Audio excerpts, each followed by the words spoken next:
When I called my daughter Ayana to ask what time I should bring the peach cobbler to their housewarming, she took a breath and said almost cheerfully, "Oh, we did it yesterday, Mama. We only invited special people." Special people. The words slid into my ear like ice water. For 3 years, I'd covered their back rent, slipped grocery cards under their door, and paid a handyman to stop the leak over the crib. I was not a special person. I stood in my own kitchen, the cobbler cooling on the counter, holding the phone as if it weighed 1,000 pounds, watching the steam fade the way my place in their life had. In the hall closet, a hand-stitched quilt I'd finished for Ayana's new place lay folded, ribboned. In my purse, an envelope with $1,000, my housewarming gift, saved $5 at a time from choir stipends and coupon days. I had scrubbed my porch and set an extra chair, imagining laughter after the blessing over the meal. All of that collapsed under 4 poisoned words. Only special people. Ayana cleared her throat. It was intimate, just us and the agent, intimate, but I knew it wasn't true. I saw the photos on Instagram. Silver balloons spelling home, Devon's parents flanking the happy couple, glasses lifted high. I saw the realtor's grin, the catered platters, the tidy little speech captioned with hearts. I saw a laminated badge on a stranger's lanyard, a logo I'd noticed once on a flyer about elder support. I saw the rug they pulled, the room I wasn't meant to enter. I saw everything I wasn't supposed to see. The Monday after those pictures lit up my phone, I stood in courtroom 4C with my palms flat on the plaintiff table and my heart riding the rattle of the air conditioner. "All rise," the bailiff called. We rose. The judge swept in, robe navy, hair silver, face of a man who had graded papers once. "Petition for temporary guardianship of Mrs. Loudon Wright," he read, and the room went tight. Ayana stood beside me in her interview blazer. Her hand found mine under the table, fingers cold, then warm, then a tremor. She leaned in so slightly the microphones would not catch it and whispered, "Mama, if he asks, just say you don't remember." Being told you are uninvited is one thing. Being coached to erase yourself is another. "Good morning, Mrs. Wright," the judge said. "What is today's date?" "It's Monday the 12th, I answered. "I know because choir rehearsal is on Wednesday, and I baked a peach cobbler yesterday, and my grandson ate half the crust while it cooled." A quick smile tugged at his mouth. "And where are we?" "Fulton County Courthouse, courtroom 4C. My car is in the deck on Central. I fed the meter." Across the aisle, Devon sat with his ankles crossed too neatly, smoothing a tie he never learned to tie tightly. There's always a bubble where the knot should be. Beside him, a woman in nude pumps with a scuffed left toe flipped a clipboard with her left hand. Ink smudged along the blade of her palm. When her badge spun, I saw a blue arc I knew from Instagram and from a flyer tucked under my wiper at Kroger. Silver arc, elder support in soft letters. Devon's attorney rose smelling of spearmint and cologne. "Orientation alone does not capture our concerns," he said. "We've observed paranoia, unnecessary cameras, social withdrawal, financial mismanagement, erratic transfers, hoarding of cash." Hoarding circled my head like a vulture. I thought of the envelope I had saved $5 at a time and the quilt folded in my closet. If that was hoarding, my mother had hoarded love in jars of peach jam her whole life. "Mrs. Wright, do you have counsel?" the judge asked. "I do not," I said. "I'm here to hear what my daughter and son-in-law have to say." My mouth tasted like pennies. The attorney flipped a tab. Devon leaned in, thumb drumming a little rhythm he probably did not know he had. The care coordinator watched the judge with a smile that looked borrowed. "Affidavits from a neighbor and a licensed professional," the attorney recited. "Documentation of late-night activities and unusual purchases, security equipment, locks, stockpiling pantry goods. We call that having company." "Mrs. Wright," the judge said, "why the cameras and new locks?" "Because a stranger's badge sat in my family photo. Because the door I was not meant to open had my name on it. Because I am 68, not invisible." "Someone came into my house without permission," I said. "Things have gone missing. I am a widow who sleeps better seeing who is at my door before I open it." He nodded. Devon's foot started its fast bounce. Ayana's eyes lifted, rimmed red. "Any large cash withdrawals or transfers?" the judge asked. "I stopped making transfers," I said. "I did not withdraw cash. I ended payments that were no longer healthy for me to make." The attorney's laugh was soft and staged. No longer healthy. Yet there is evidence, Mrs. Right is being influenced by outsiders who? Which outsiders? I said before that the judge could warn me. Church ladies with casseroles, my neighbor who brings my trash cans in, or the woman whose badge matches a flyer someone tucked under my windshield? The pen paused. The care coordinator looked at me full on. I took in the small truths that keep a person standing, a foundation that did not match her neck, a faint rectangle on the badge where another name had once lived, a cuff frayed from paper. People who handle paper too long fray that way. Let's stay orderly, the judge said. Counsel, who is this Silver? Silver Arc Solutions, the attorney supplied, a reputable elder care provider. Reputable is a sheet you throw over furniture you need to sell fast. The judge asked more orientation questions. I answered like I was reading a page I had written myself. Address, birthday, breakfast, prescriptions. Twice the attorney objected and lost both times. Devin never looked at me. I pocketed that too. He turned to Ayanna. Ms. Carter, do you believe your mother is unable to manage her affairs? Her shoulders jumped. She worked her earlobe the way she did at 8 when math got gummy. I just want her safe, she said. Sometimes she stays up all night. She writes things down. She's different. I have been different at every age. At 8, the only girl who carried 2 grocery bags so my mother's wrists would not swell. At 32, the woman who rode the bus to 2 jobs and sang alto on Sunday nights. At 58, the widow learned the language of plumbing. At 68, I wear my hair the way my mother liked and find I like it too. Here's how we proceed, the judge said at last. Before I consider temporary orders, I want a capacity evaluation by a licensed professional not connected to any party or provider. We will hold a preliminary hearing next week. Mrs. Wright, refrain from transferring or gifting any funds over $500 and keep receipts. Counsel, submit your affidavits today. The attorney nodded, satisfied with the refrain as if he had caught something in his net. The care coordinator hugged her clipboard like a baby. Questions? The judge asked. I had many. Why did a company with a glossy flyer sit in my family's row like it belonged? Why were Devin's shoes polished while Ayanna's nails were chewed raw? Why did that badge carry a ghost rectangle where a name had been peeled away? No, Your Honor, I said, and did something small and private. I took the cheap spiral with daisies from my purse and wrote in tight block letters the post office taught me, Silver Arc Solutions. Badge sticker residue, left-handed, Devin's bounce. Ayanna's earlobe, refrain from over 500. Evaluation not theirs. You may step down, the judge said. The attorney gave me a smile that never reached his eyes. Devin guided Ayanna toward the aisle with a pressure I have seen in men who do not know where their edges end and someone else's begin. The care coordinator's polite smile flickered like a deer catching orange in the pines. Outside, the hallway smelled like coffee and floor wax. A dead payphone hung like a framed memory. Ayanna hovered. Mama, she began. Next week, Devin cut in, polite with teeth. The door swung shut behind them. The knot in my stomach was not fear. It was purpose tying itself tight. In the elevator, as numbers blinked down, I saw it again as clear as the post. Silver balloons spelling home, a badge turned toward a camera, a blue arc on white plastic, a logo, a door I was not supposed to open. If the judge wanted a neutral evaluation and receipts, he would get them. I would start with that badge and the flyer from Kroger with the tiny print I had not read because I did not think it was written about me. I pressed the notebook to my chest and wrote one more line before the doors slid open. Find the flyer. Read the fine print. The morning after that call, the cobbler sat on the stove like a witness that didn't want to be sworn in. The crust had sunk, sugar crystals dulling where steam used to sparkle. I wrapped it in foil anyway, habit more than hope, and listened to the house breathe. The ice maker coughing, the neighbor's truck backing out, the postal jeep hiccuping down the block.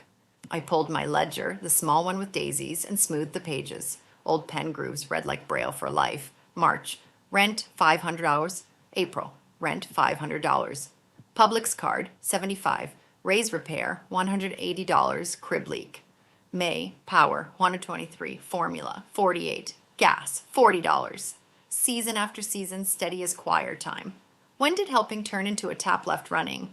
I traced the column and felt that prickle I used to get when a return address didn't match the story inside. Was I being petty? That's the first question that tried to sit on my shoulder. Petty because I wanted a chair at a table I helped buy. Petty because $1,000 in my purse suddenly weighed more than paper. Petty because I'd pictured handing it to Ayana with a wink for curtains, like my mother pressing fives into my palm for field trips. But there's a difference between generosity and a down payment on respect. If I'd been making payments, what exactly had I been buying? I made coffee, black, 2 sugars, and dragged my folding chair from the porch to the kitchen. I opened the laptop and typed my bank password slowly, humming a hymn so I wouldn't rush. The dashboard bloomed blue and white. Scheduled transfers, the tab said. There they were, neat as Easter hats. Ayana C., $500 first of month. Groceries, $75 bi-weekly. Utilities variable. Miss, $100 Friday. I clicked edit. The box popped up. Are you sure you want to pause this transfer? Yes. Another box. This may impact the recipient. Yes. We recommend discussing with your family. My family had discussed plenty without me. Confirm. I did the rest, each click a small hinge. I printed the confirmation page and slid it into a plastic sleeve. Old postal inspector habit. Keep paper. Paper is the last person in the room who doesn't lie. On the table, my phone buzzed. A delivery coupon, a church reminder, Sister May asking about mason jars. I thought about texting Ayana a picture of a cobbler slice with a heart like a bandage. I didn't. I wrote a new line in the ledger. Stop transfers, keep receipts. Chores steadied me. I watered the fern that leans toward the window like it's trying to leave. I swept 3 tiny curls of peach skin from under the stove. I opened the mail. 1 postcard begging for votes, 2 envelopes to current resident, and a glossy flyer with a gradient blue arc that made my stomach fold. I'd seen that curve. I set the flyer flat so I wouldn't crumple it. Peace of mind. Streamlined decisions. We handle the hard stuff. Words that sound soft until they sit in your kitchen. When did I first see that arc? Kroger's lot, Tuesday afternoon. Heat over the asphalt. A cart that pulled left. 2 flyers under 2 wipers, mine and a Buick's, held by the same chunk of blue tape. I'd shoved it into the door pocket with oil change coupons. I didn't think it had anything to do with me. Nets work best when the fish thinks it's swimming alone. I pinned the flyer to the fridge with a magnet shaped like Georgia. Silver Arc Solutions. The K curled up like it was reaching.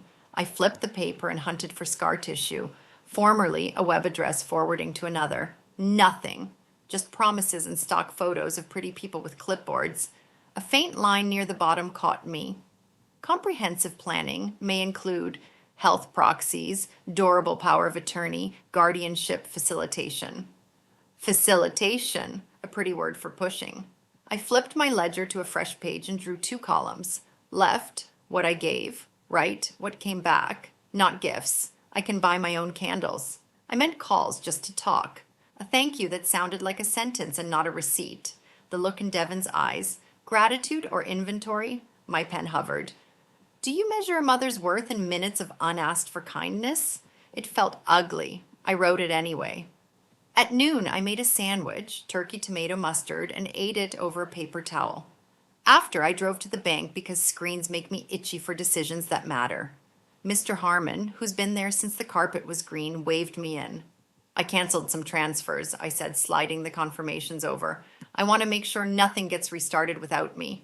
We'll add alerts, he said. 2-factor everything, no third-party access. I never gave anyone access, I said, stubborn like a car door that needs oil.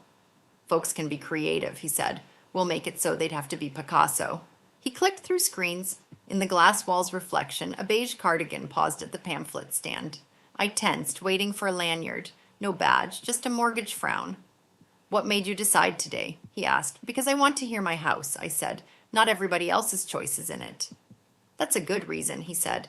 On the way home, I drove past the old post office. My bones remembered the clatter of sorters, the rhythm of zip codes, how your hands learn to trust addresses even when your head is tired. That job taught me to follow what's written and what's smudged. People say what they want. The paper says what happened. Back in the kitchen, the flyer waited. The blue arc looked darker now. I took out my cracked magnifying glass and read the fine print. Fees are assessed for initial assessments, ongoing management, and third-party referrals. Referrals to whom client families may authorize representatives to make time-sensitive decisions. Families, representatives, time-sensitive. Language that walks in and rearranges furniture while you're still standing in the doorway. I snapped pictures of the flyer front and back. Then I called the number and let it ring once for the recording. Bright. Too bright. If this is an emergency, hang up and dial 911 for new client consultations. Press 1. I hung up and looked at my thumb on the screen. The whirls never change, even when your mind tries to. I opened Instagram and scrolled back to the housewarming post. Photo 1, balloon spelling home. Photo 2, Devin's parents flanking the couple. Photo 3, never the first, caught the angle just right. A lanyard, blue arc, white plastic. The name was mostly hidden by Ayana's hair, but the letters SILV were enough. The woman held a clipboard, not like a guest, but like someone who needed signatures. Devin's body leaned toward her a few ounces more than toward my child. That's a tell, too. Money makes noise when it leaves, but it has a silence. The hush after a canceled transfer, after finger presses, confirm. I let that hush spread through the kitchen. It didn't feel like punishment. It felt like turning down the radio so you can hear a knock. I went to the drawer with takeout menus and rubber bands and fished out the door pocket trash from Tuesday. The oil change coupons, a crumpled church bulletin, a small rectangle of blue tape stuck to a scrap. I smoothed the tape and pressed it to the flyer's corner like I was returning a missing piece to a puzzle. Maybe I was. I wrote one more line in the ledger, slow and square. Silver arc. Find who invited them. Then I underlined it twice. The question sat there, ink drying, as loud as any answer. Who put a company with a smiley blue arc at my family's table? And why did they think I wouldn't notice? They came on a Thursday when the hallway light looked like sweet tea. The knock had that sales pitch confidence. I checked the curtain, Devin in a too-bright tie with that soft bubble where the knot should sit. Behind him, a woman with a clipboard, nude pumps scuffed at the left toe. On the sidewalk, a man in a charcoal suit stood angled toward my door like a runner on the line. I opened the door 3 inches, chain on. "Hey, Ma," Devin said, casual like he had a script. "We brought some folks to help. Just quick signatures, 10 minutes. 10 minutes is what people say when they want your hour. The woman smiled quickly. "Mrs. Wright, I'm Kendra, a care coordinator." Her lanyard flashed a blue arc and the word solutions. She held the clipboard in her left hand. The ballpoint left a wet dot where she parked it. "And I'm Mr. Pike," the suit said, handing me a heavy Navy card. "We can streamline necessities, power of attorney, a safety net. Your daughter is worried about you doing this alone." "I live alone," I said, "but I don't do anything alone." "Can we come in?" Devin asked, already shifting forward like my rug had his name on it. "I'll meet you on the porch." I stepped out, the door closed behind me, and the keys in my apron pocket where they belong. I texted my neighbor, Mr. Lennox, a former police officer, one line, "Company on my porch." "If you are home, wave from your mailbox." Kendra set the clipboard on the rail. "This is straightforward." Tabs flagged with red words that wanted to be commands. "Durable power of attorney lets family handle time-sensitive bills. We can notarize later. Today is just initialing. We discussed it." "Nothing changes unless needed," Mr. Pike said. "Common practice." He placed a penny in my hand like a dealer sliding a chip. I looked at the top page. My name was already typed in places I hadn't put it. Date blank, witness lines empty, footer tiny and smug, SSPOAV4. Revisions mean someone learned what folks would not sign last time. "What does this box mean?" I asked, tapping a square already checked, springing upon incapacity. "It only activates when needed," Mr. Pike said, "like airbags." "And who decides I hit a wall?" "Family and professionals," Kendra said, professional draped in a halo. Her left hand moved fast. Ink smudged the side of her palm. Devin cleared his throat.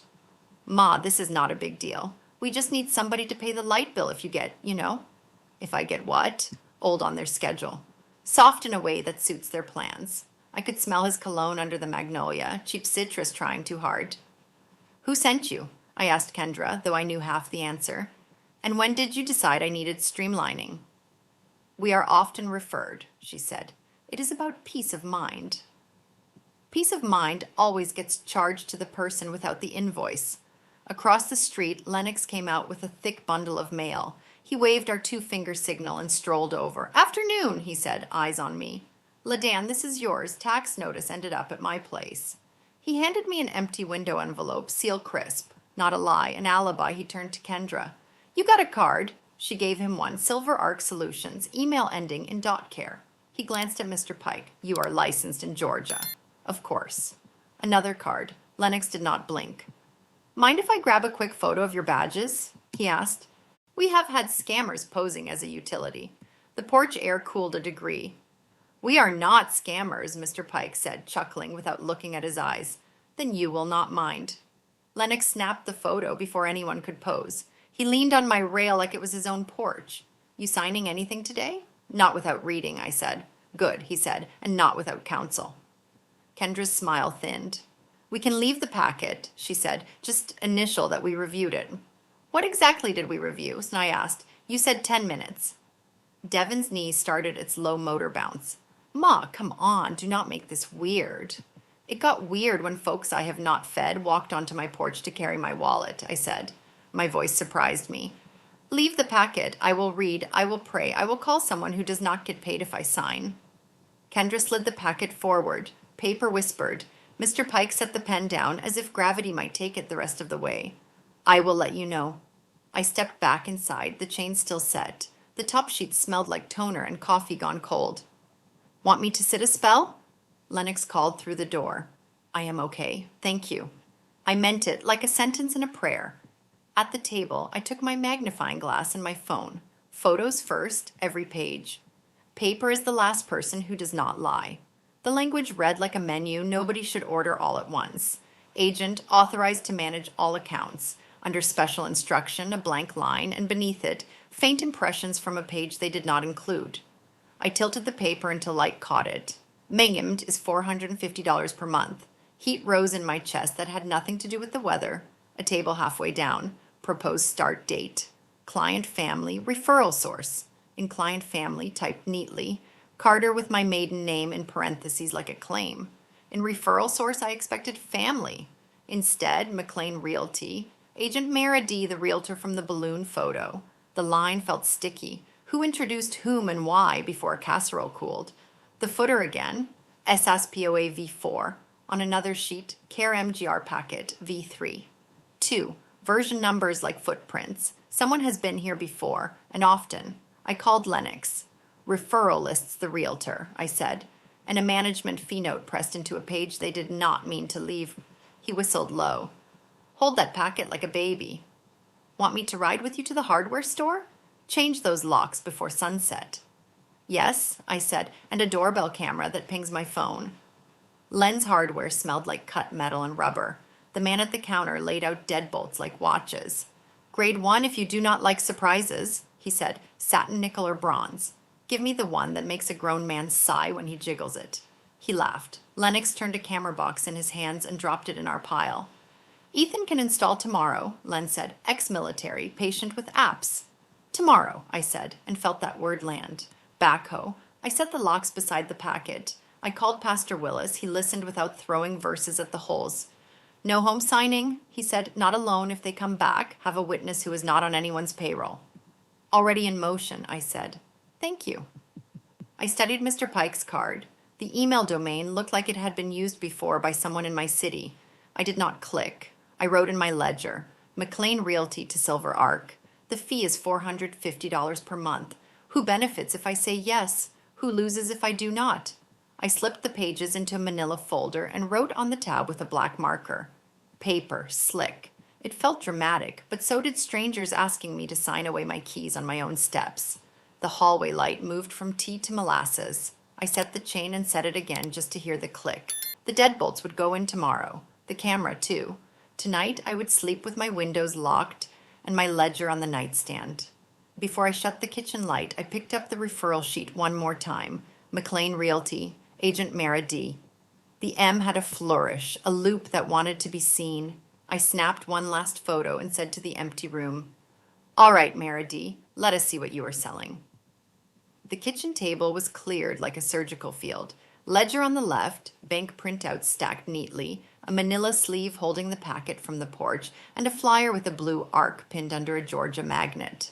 The house was silent, save for the ice maker's cough and the stove clock's steady tick. At 10, a knock, hesitant, as if seeking permission. Through the peephole, I saw a woman in a navy cardigan, badge at her hip, hair in a practical bun. She carried a paper tote.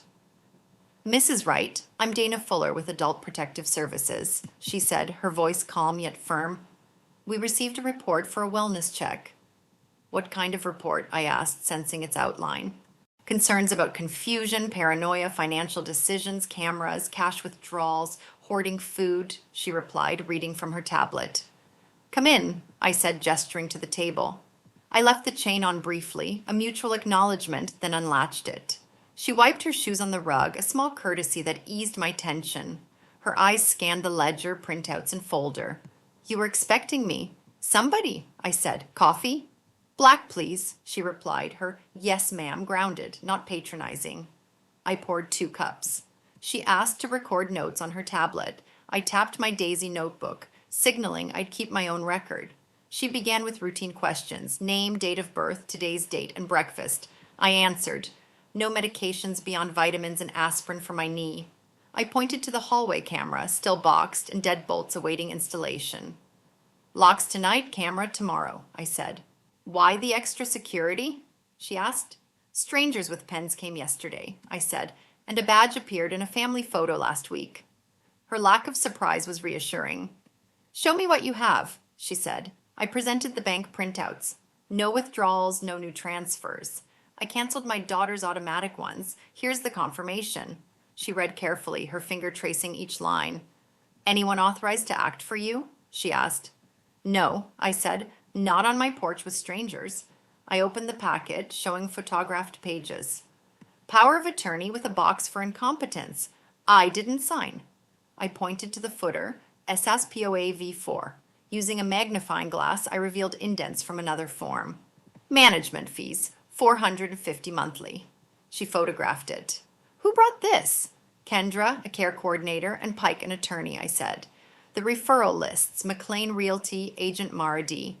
She nodded. "Maradi, who sold your daughter their house." "Yes," I said, sliding the Silver Arc flyer forward. "Blue Arc? Guardianship fine print." She read, her expression tightening. "We've seen this language," she said. "Who reported me?" I asked. "Family, anonymous in the system," she replied, moving on. "Can I see your kitchen, bathroom, and food storage? I'm not judging, just recording." She inspected my cabinets, noting the neatly aligned cans, organized by preference, not paranoia. In my bedroom, she glanced at the ledger on the nightstand. The bathroom check confirmed no trip hazards. She noted my pastor and neighbor as social support. Back at the table, she tapped the packet's address. "Suite number?" "I'll check it this afternoon," I said. "I worked in the postal service. Suites are often mailbox stores. You can tell by the number's placement." She smiled faintly. "Going alone?" "With my eyes and phone camera," I said. "Send me pictures if you're comfortable," she said. "I see no grounds for intervention. You're oriented, finances stable, decisions yours. Want a neutral cognitive evaluation referral?" "Yes," I said, to close mouths before court. We shared a brief laugh, women recognizing the weight of such moments. After she left, the house felt lighter. I grabbed my keys, slid the folder into my tote, and pressed the Georgia magnet, pinning the Blue Arc like a specimen. The address led to a strip mall, glassy storefronts under faded awnings. Inside, the air smelled of tape and toner. A teenager with a nose ring greeted me. "Looking for Suite 210 Silver Arc Solutions," I said. She pointed to gold mailboxes. "Suite numbers match boxes, 210s top row."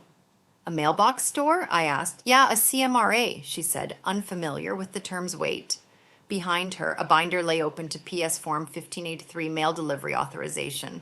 I didn't need names. The structure told enough. Box 210's label read SAS LLC, not Silver Arc. A corkboard advertised McLean Realty, Mara's signature looping proudly. "Y'all take business deliveries?" I asked. "Yeah," she said. "Clipboards, polos, clicking shoes."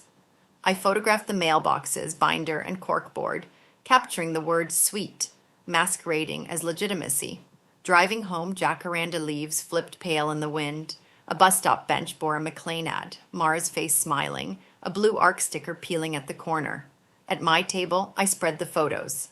SAS LLC on box 210, the 1583 form, and the partner board. In my ledger, I wrote, Suite equals mailbox. SS matches the footer. The McLean card is on their board. Then heavier, if mail goes to a box, where does the money go? My phone buzzed. A voicemail from an unknown number. A bright voice offered to schedule an initial assessment. No name, just a familiar prefix. Initially, according to whom? I said aloud, the clock ticking my words forward. I drew a line in the ledger, traced the number, find the account behind SAS. Ayana called after sunset and didn't wait for hello. Can you meet me at the old Kroger lot? She whispered. Back row by the cart return. Please, Mama, come alone. The lot lights hummed like tired bees. Heat hung over the asphalt. I parked 2 spaces from her sedan and killed my headlights. Under her dome light, I saw a dusting of cracker crumbs and the outline of a car seat. She sat with her hood up, hands at 10 and 2 like a student driver. When I opened the passenger door, the smell of fries and baby lotion met me. She stared at the wheel, then at her phone. I'm sorry, she said, words sliding out like they'd been dissolving in her cheek all day. I'm so sorry, Mama. Tell me what I need to know, I said. If a heart can sit down, mine did. I didn't know they were coming to your house like that, she said. Devin said it was pre-paperwork. He said it would help with the mortgage renewal. Standard. She scoffed at her own word. He used standard like a blanket. Who said what? When? Details are the only things that survive once fear chews the rest. She handed me her phone. A crack webbed one corner. Text lit the glass. Kendra S. Care with a smiley face. Hey girl, can we count on you Friday the 5th for the initial eval at your mom's, or your place works too? Just want everyone on the same page. Then Pike C. We'll bring the forms. Witness lines can be handled on site. Why the smiley? I asked. She told me to save her number that way so I wouldn't panic if it popped up at work. Ayana scrolled to Mara D. Realtor. Last message. So proud of y'all. Silver Arc is the best. Kendra gets things done. A blue heart like a stamp. Who introduced Kendra? Mara, she said. At the signing, she asked if you had trouble remembering. Devin said you'd been up all night. I didn't correct him. You were writing down what you gave us. I should have said it. A shopping cart bumped itself in a slow circle. 2 aisles over, someone practiced parking. The brake lights blinked on and off, on and off. Why meet me here? Because Devin is at the house, she said. He checks my location sometimes. She winced.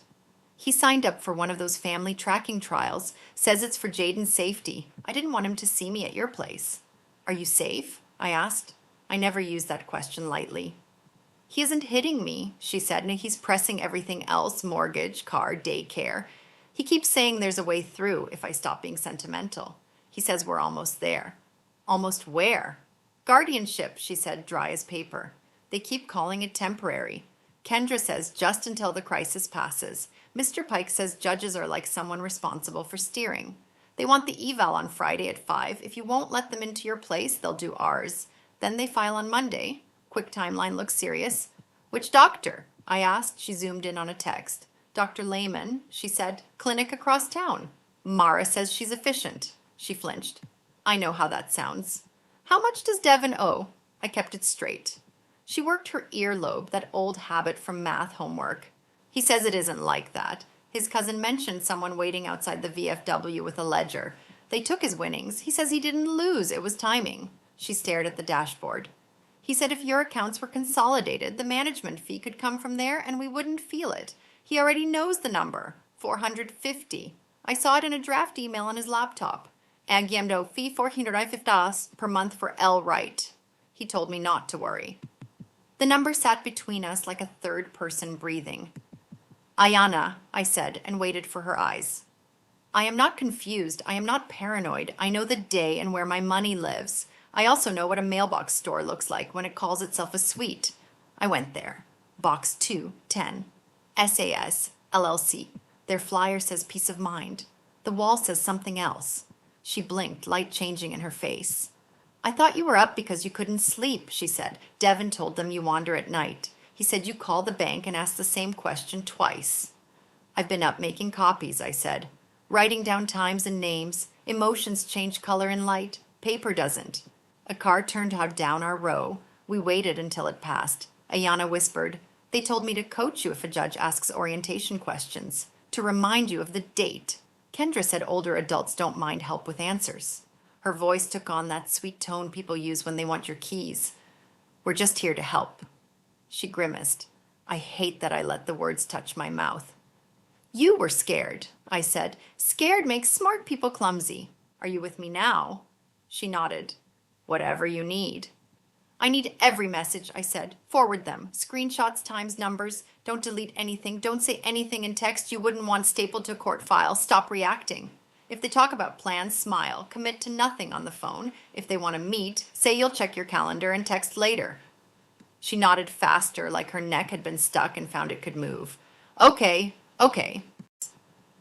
Friday at 5, I said, taking away its power to sneak. That's what they want, she said. They'll bring pastries, so it feels less formal. Kendra says people do better with sugar. Sugar makes sticky hands, I said. She snorted despite herself. I checked Kendra's contact card. Email ending in .care. The office number with the prefix I recognized from the brass wall. I added to my notes, Kendra Ellis .care, Fry 5, Dr. Lehman present. Then I wrote it in my notebook, too. Ink is a promise my phone can't keep. Ayana watched a moth batter itself against a light. I miss simple problems, she said, forgetting the diaper bag, burning toast. We can still burn toast, I said. It's our right as Americans. She laughed once, grateful. Her palm was clammy in mine. The crease where her ring used to sit had a pale line. I noticed it and tucked it away. Do I tell Devin I met you? She asked. Not tonight, I said. Tell him the choir ran long. You stopped for gas, something so boring he won't replay it. Her phone buzzed. Devin's text lit the crack like a lightning thread. You good where you at? No question mark. He never uses them when he wants an answer. Ayana typed, stopping for milk, and sent a tight photo of the Kroger sign that did not show my car. She forwarded me the appointment text, Friday 5, address, names. You pull out first, I said. I'll sit for a minute, let him track one dot. She nodded. I love you, she said, like a confession. I love you back, I said, like an oath. When her taillights slipped out of the lot, the quiet settled. The lights hummed, the heat lifted. I opened my notebook on the wheel and wrote slowly enough to feel each letter. Friday 5. Ayana's house. Kendra Ellis, Mr. Pike, Dr. Lehman, pastries. Under that, I added, witness needed. Recordings are legal in Georgia. Confirm. I circled, confirm. On the drive home, the radio found me a hymn. A choir held the last note the way I wanted to hold this moment. Tomorrow I will make calls. Tonight I would sleep with my ledger on the nightstand, my phone on the charger, and a plan breathing like a warm animal at my feet.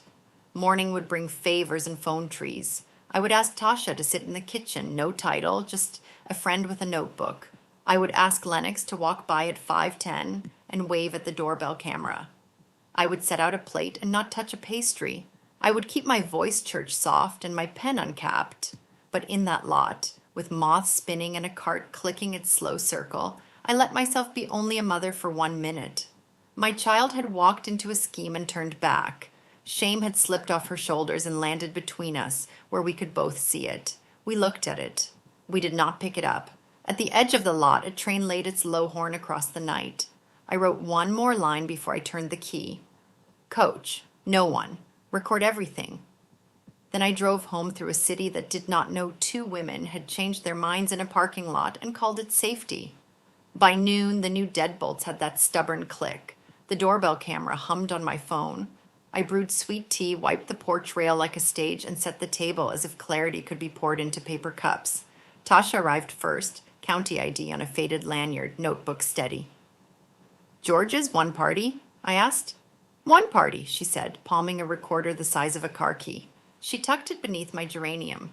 On my phone, the doorbell view framed the rail, the chairs in the place where their feet would stand if they wanted to look like they belonged. Mr. Lennox drifted by with a jar of screws like an excuse, whistling 2 notes that meant keep your head up. I did not need more bodies. I needed eyes that weren't on anyone's payroll. At 1:40, Kendra texted, Q, quick. Hello at 3:30 would make Friday flow. I replied, porch is fine. I want to understand how bills work. At 3:28, a white crossover slid under my pecan tree. Kendra came in a cream blazer, clipboard hugged to her ribs, bakery box string carving her wrist, left hand always.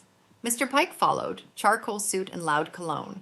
He set a leather folder on the rail and squared its corners like angles could make a story straight. Afternoon, Mrs. Wright, Kendra said. We brought pastries. Powdered sugar dusted the lid and left her thumbprint. You remember my neighbor, Mr. Lennox, I said, and this is Tasha, my support. I'm a straight shooter, I said, pouring tea. Show me what happens to my light bill, my water, my money, and my say-so if I sign. Absolutely, Kendra said, flipping to a peach tab. This services authorization lets us coordinate utilities and appointments so you don't have to juggle. Guardianship is separate and only if needed. And who decides what is needed? I asked. Family and professionals together, Pike said smoothly. Courts like to see a plan. They like to see a plan or your plan? I asked. His eyelid did a slow shudder. Kendra slid a single page toward me. Here's how the bills wrote. We said autopay from the designated family account. See the box? Primary contact. The line already held a name I had not typed. Devin Carter, son-in-law. My pulse tapped my wrist. Why is his name printed? I asked, light as I could make it. We start with the active family contact, she said. Active like he called you first? The question walked out before I could leash it. Pike covered with a second sheet. Draft invoice, first month management, $450. It can be bundled so you don't feel it. We already have an authorized payer to avoid delays. Under authorized payer sat D. Carter. He tapped the line like hurrying a check. Tasha's pen moved. Lennox wiped an invisible fleck from the hinge and angled his phone to catch the page. The doorbell lens held steady and honest. So, you want me to initial a services authorization that points my bills to an account I don't control, under a name I didn't type, managed by a company that gets mail at a wall of brass boxes, I said. We're a registered office, Pike said. Many firms use virtual suites. And many call mailboxes suites when they're selling convenience, I said, touching the bakery box. You can powder anything with sugar. Kendra's smile thinned. We hear your concern. This isn't about taking control. It's about keeping lights on in a hospital stay or confusion. Her left cuff showed a bead of thread where paper had chewed it. People who handle paper too long fray like that. How does the money leave? Tasha asked, voice light.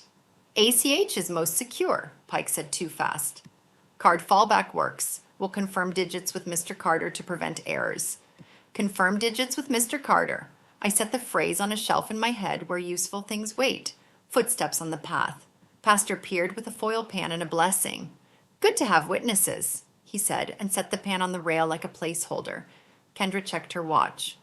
Friday logistics, she said. Dr. Lehman will do a brief capacity screen. 20 minutes, then signatures while everyone is together, judges like tidy. Tidy is what a room looks like after somebody else puts your things in their places, I said. Friday will be at my daughter's. If papers are discussed, they'll be read, not breezed. We'll bring extra witnesses, Pike said, writing himself into my day. You bring what you want, I said. Pens don't move my hands.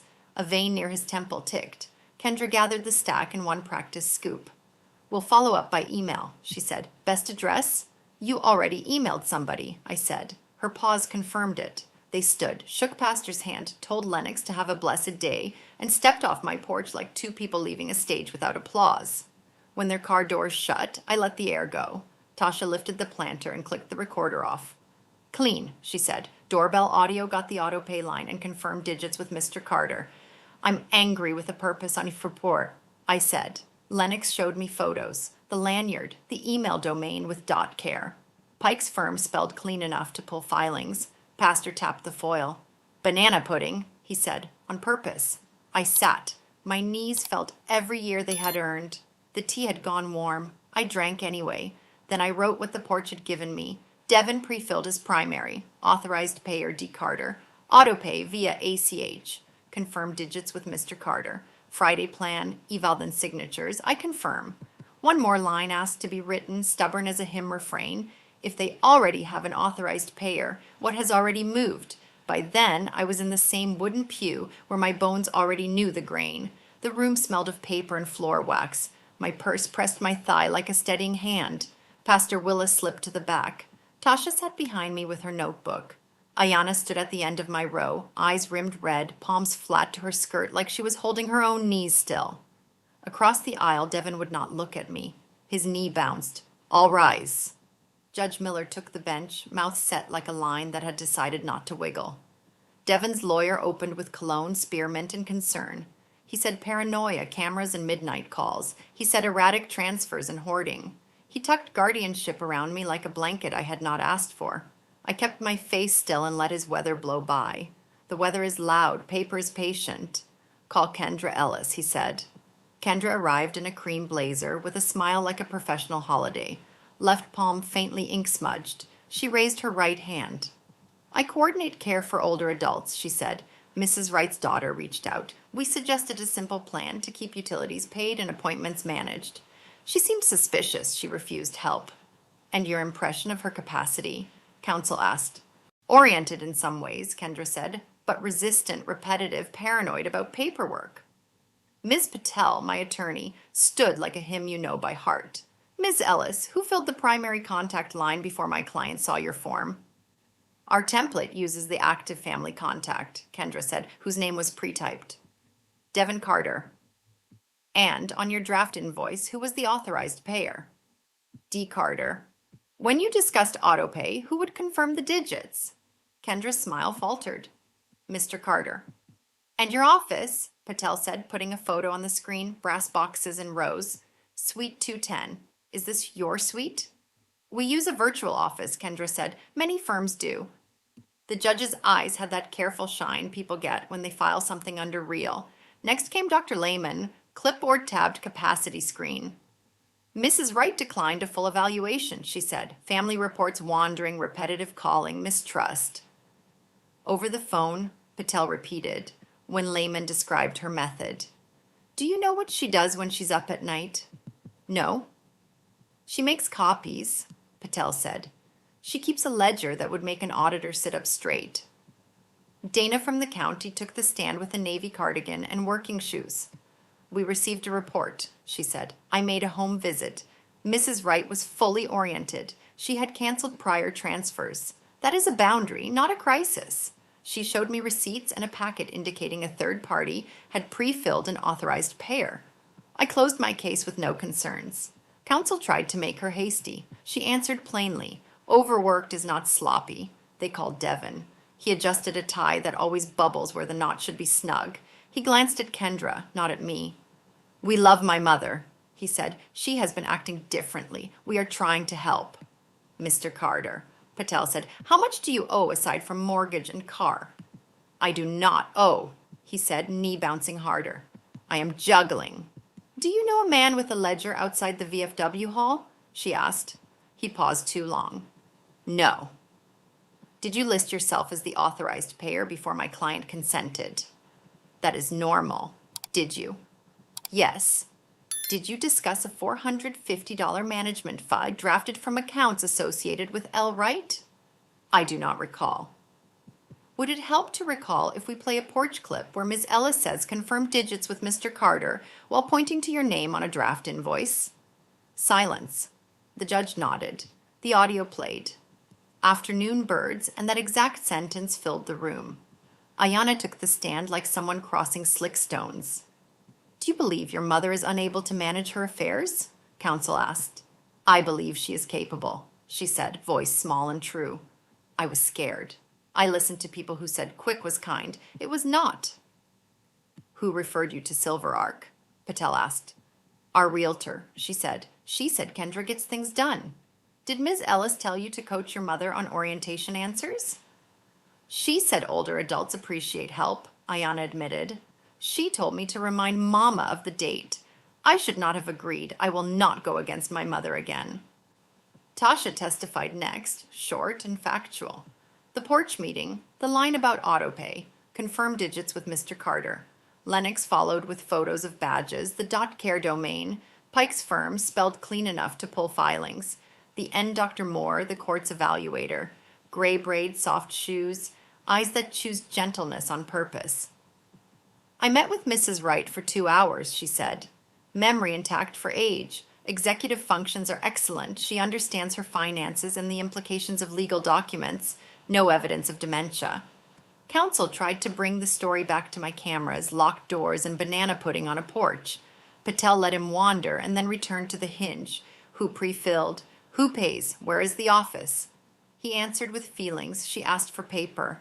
I have heard enough, Judge Miller said. The room settled like wheat before the wind. Guardianship is an extreme remedy. Petitioners have not shown incapacity. What I have seen is a well-organized older adult setting boundaries after years of financial support to family. There is credible evidence that a service provider pre-populated financial control in favor of a third party and discussed confirming account information with that party. That concerns this court. He turned to me. Mrs. Wright, the petition is denied. I am referring Silver Arc and any related parties to the district attorney for review. Ms. Ellis, Mr. Carter, any further attempts to obtain control of Mrs. Wright's finances without her clear consent may be met with sanctions. The words landed with the clean sound a lid makes when it fits its pot. Behind me, Pastor exhaled a quiet prayer. Tasha's pen stopped. Ayana's hand rose to her mouth and then fell open. Devin stared at the table.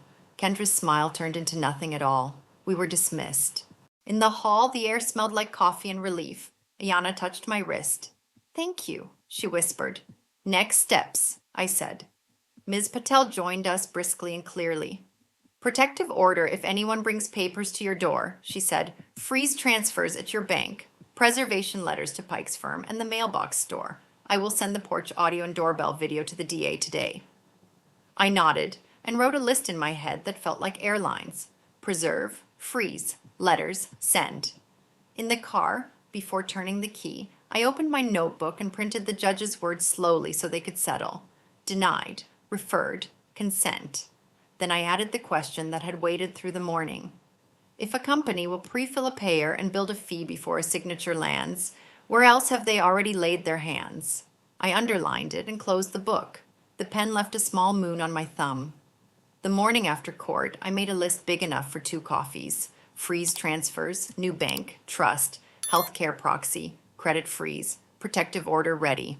Love my child without funding her storms. By 10, I was in a quiet corner of Piedmont Credit Union, a ficus shading the table. Ms. Nguyen, the trust officer, wore flats and a clay-colored cardigan and listened more than she spoke. That alone steadied me. You want a revocable living trust, she said, repeating me like a good note-taker. You stay trustee while you are well. If you cannot act, a professional successor steps in. No family signatures, distributions, only as you instruct. No joint anything, I said. No co-signers, nobody authorized me except me. We can write it that way, she said.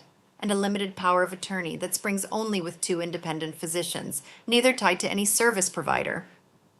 Say in plain English that no one named Carter serves in any role, I added. She nodded. We walked to the vault, metal and lemon polish. 2 keys turned together, and the drawer came out heavy and empty, like a lung waiting. I placed copies of my deed and birth certificate, and a sheet that said Front Porch Trust in thick caps. I slid in a duplicate of my ledger. The lid closed with a sound my chest wanted to keep. Back upstairs, she set alerts. Any withdrawal? Any login from a new device? Anything over $100, you get a ping. Make it loud, I said. I want it to wake me. At noon, Ms. Patel's paralegal slid a warm stack across a table that smelled like toner and peppermint tea. Trust draft, healthcare directive, standing letter to any third party who tries to move funds without consent. I read every line.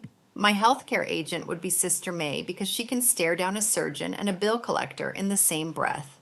The pastor would be the backup.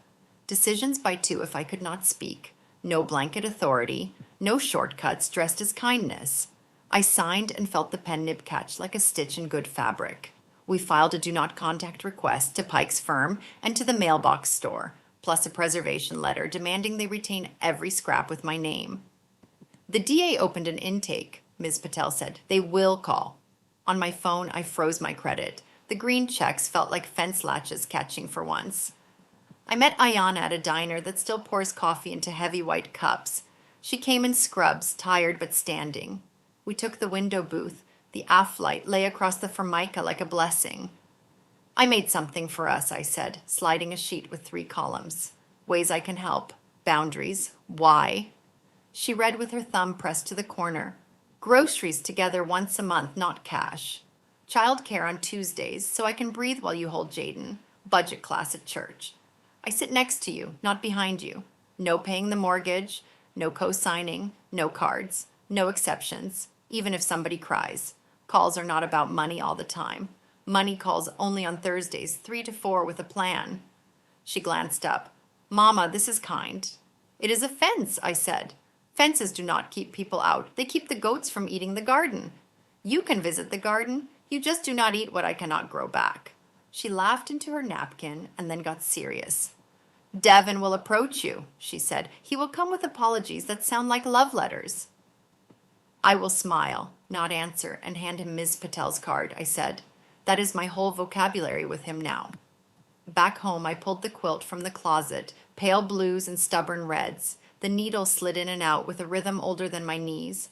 I sewed for the woman I had put last too many times. The doorbell app chimed. A certified mail slip sat under the mat.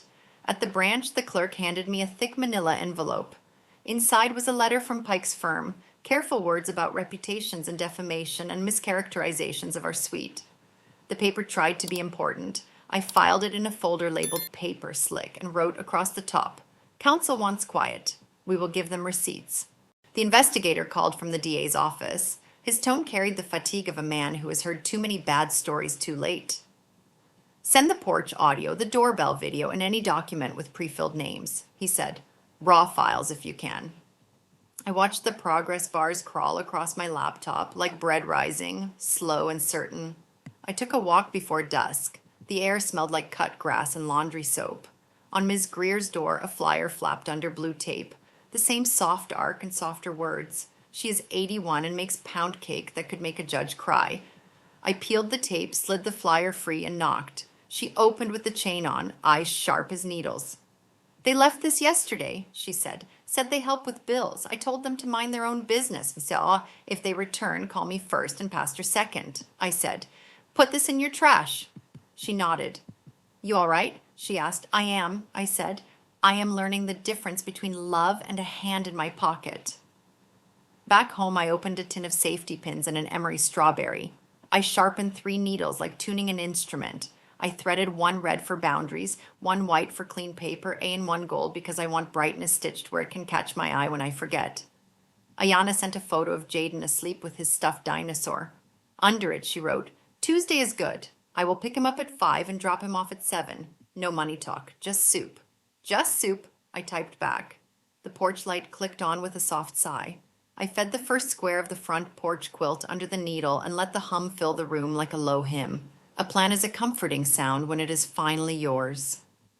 I pinned the DA's letter under a magnet, set bank alerts, and slid Ms. Patel's card into the slot by the door with my keys. In my ledger, I wrote, Trust signed, agent named, credit frozen, boundaries delivered with pie, flyer on Ms. Greer's door. Then I added the question that would not leave me alone. How many doors carry that blue arc tonight? And how fast can I teach my hands to shut it out? Morning light found the rim of my coffee cup and turned it gold. A sparrow hopped on the porch rail and tilted its head like it was asking if I had learned my lesson. I set the cup down and let the house make its small music. Ice maker cough, fridge sigh. The quilt square I finished last night lay on the table, seams warm under my fingers. I had stitched a tiny sparrow in a corner where a person would have to look twice to find it. I opened my ledger, bank alerts, groceries with Ayana after work. Call Ms. Greer to be sure that the flyer made it to the trash. Check in with the investigator, watch the feeder. I added the last line because I wanted something on the page that did not answer to anyone's plan. By noon, the church smelled of lemon oil and dust the way it does after a good sweep. Sister May straightened hymnals while a janitor boy wrestled a stubborn screw. I handed him the driver that fit. Doing a thing right is a sweet feeling. In the fellowship hall, we made a circle of chairs under the big fan. No microphone, no podium. Just a whiteboard that said, keep your name. Yours. Neighbors came with faces I recognized from the store and from the line at the pharmacy.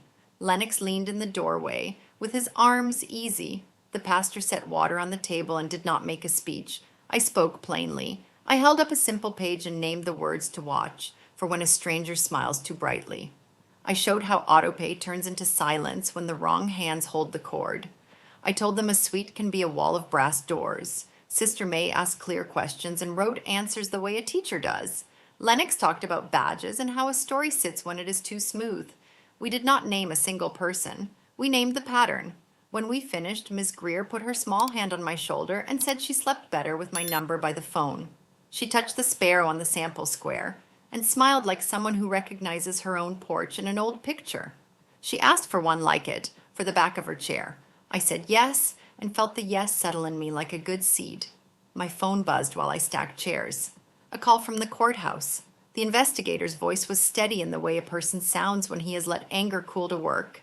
He said they had pulled call logs and mail records. He asked for the raw porch audio and the doorbell video. I heard typing in the room with him. He said, "This is moving." I said, "Thank you. I have learned to hold process and leave outcomes alone." Pastor met me by the bulletin board and tapped a space beside the pantry sign. "Would you post your list here?" I wrote it slowly so the letters looked like I meant them. Never sign in a rush. Ask who gets paid. Read the footer. Keep a witness who loves you but does not need your money. Bring every decision into daylight. Under the last line, I drew a tiny sparrow for my own quiet joy. At the diner, Ayana slid into the booth with apples in a bag and the tired grace of a woman who keeps going. We pushed a cart through the produce. We argued gently about spinach and cookies and the price of a bird that lived a boring life. She did not ask me for cash. I did not wait for the ask. A radio behind the counter played an old hymn that has lived in my bones longer than my gray hair. I tapped the table without thinking. Ayana saw my hand and grinned. Back home, I watered the fern and checked the porch camera. A stray cat yawned on my steps like it paid the mortgage. My alerts were quiet. The quiet felt earned. I threaded the needle with gold because I wanted the last seam to catch light when morning came. My hands have learned to do steady work when my mind is full. That is a blessing and a defense. As I sewed, I heard my mother in my kitchen long ago, shelling beans into a blue bowl and humming the old song. He sees the small things in the yard and in this room. When I was a girl, I nodded because nodding is the easiest way to love your mother back. Today I understood. Watching is not waiting to be hurt. Watching is a kind of care you give yourself. My bank app flashed. New login attempt blocked. My chest tightened, then eased. I called the number on the back of my card and spoke to a human who sounded like someone from Miomi, my own city. We locked it harder and wrote notes that told the truth. When we hung up, I wrote a line in my ledger. Someone still believes my doors are theirs. Then I wrote the line that mattered more. They are not. Evening brought Ayana and little Jaden to the porch. He slept with his mouth open and a stuffed dinosaur pressed to his chin. Ayana set a small sack by my door and whispered that she had bought the cinnamon I like. She traced the stitched bird with one finger and said the hymn was on Sunday's program. I nodded. The alto line waits for me like a seat. We sat shoulder to shoulder and watched the sky turn the color of a ripe peach. Ayana asked if I was angry. I told her yes, not the kind that burns holes. Mine knows where it is going. A car slowed at the corner and went on. My porch light sighed to life. The cat slipped under the boxwood. Sunday came with its best light. I buttoned my blue dress and pinned a small sparrow brooch above my heart. The sanctuary was filled with powder, starch, and the perfumes of the women who taught me how to stand up straight. Babies tried to sing. Old men cleared their throats on the same beat every time. Sister May lifted her hand, and the first line left our mouths simple and full. His eye is on the sparrow. I sang like I was laminating the words to my ribs. During the last verse, I saw Ayana in the second pew, chin up, lips moving. She looked at me, and I did not look away. The pastor kept the sermon short. He said today is for rest and repair. People smiled like flowers after rain. In the yard under the pecan tree, I shook hands until my wrist ached. Devin came fast and slowed when he saw my face, all his old words lined up behind his teeth. I handed him Ms. Patel's card and said one sentence. Talk to counsel. I will not discuss money. He stared at the card and at the ground and left without a word. A sparrow on the fence shook out its wings and hopped to the wire. That night, I spread the finished quilt across the foot of my bed. The sparrow in the corner caught a stripe of moonlight and glowed like a secret that has decided to tell itself. I wrote the day into the ledger. Workshop, bank locked, groceries with my child, hymn sung, boundaries held, Bird counted. Before I turned out the lie, I stood on the porch and let the dark sit with me. The air tasted like cut grass and something sweet. A single sparrow landed on the rail and looked me over like it was doing inventory. I said out loud that I am still here. The truth of it sounded good in my own voice. Then I asked the question that felt less like fear and more like a promise. Who needs to learn this next? The bird lifted and crossed the yard. I watched until the night took it and the house settled. Ed and the needle waited for whatever square comes after this. In the end, this story isn't about perfect paperwork or clever traps. It's about dignity. Love without boundaries becomes silence, and silence is where people lose themselves. The lesson is simple and hard at the same time. Document the truth, speak it gently, and keep your name yours.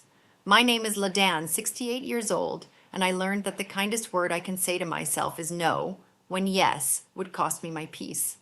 Real love does not demand that you disappear to prove it exists. Freedom begins the moment you stop paying for a seat in your own life. Now, stepping out of Ladan's shoes and back to you and me. If this moved you, please tap like, subscribe, and share it with someone who needs a little courage tonight. Tell me in the comments, where in your life do you need to draw a gentle boundary? And what would saying no protect in you? Next time, we'll follow a retired teacher who uncovers a hidden clause in her sister's assisted living contract and what it takes to win back control with grace. I think you'll find hope in it too. Thank you for spending this time with us. Take care of your heart, take care of your name, and I'll see you in the next story.